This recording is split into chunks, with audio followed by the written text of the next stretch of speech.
કેમ છો મિત્રો? હું છું રવિ. ઘણા લોકોના એવા કોમેન્ટ આવી રહ્યા છે કે ભાઈ તમે જે મરચા રોપી છે કઈ જાતની મરચા રોપી છે, અને ઘણા લોકોના એવા પણ મેસેજ આવ્યા છે કે ભાઈ તમે ઓર્ગેનિક જે ખેતી કરો છો એ કઈ રીતના કરો છો.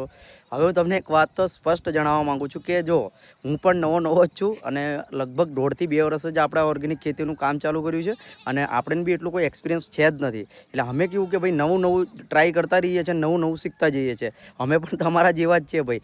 પણ હા, કે આપણે જે G4 મરચા કરી છે ને એમાં આપણો 1 વર્ષનો તો એક્સપિરિયન્સ થઈ ગયો છે કે ભાઈ કઈ રીતના કરવું જોઈએ અને કઈ રીતના દવા યુઝ કરવી જોઈએ. એ રીતના તો આપણને થોડું આઈડિયા તો આવી જ ગયું છે. અને જે હવે આપણે જે G4 મરચા જે કરી છે ને ભાઈ, જે આપણો આ ખેતર છે, જો આમાં બહુ ઘાસ થઈ ગયું હતું, એમાં પણ નિંદામણ પણ થઈ ગઈ છે.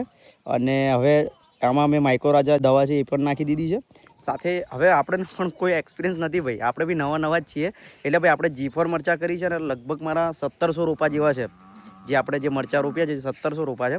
તો બસ ભાઈ આ આપણે G4 જ કરી છે. તમે પણ એકવાર ટ્રાય કરો અને તમારા ભાઈને સપોર્ટ કરતા રહેજો. બાકી મળીએ નેક્સ્ટ વિડીયોમાં.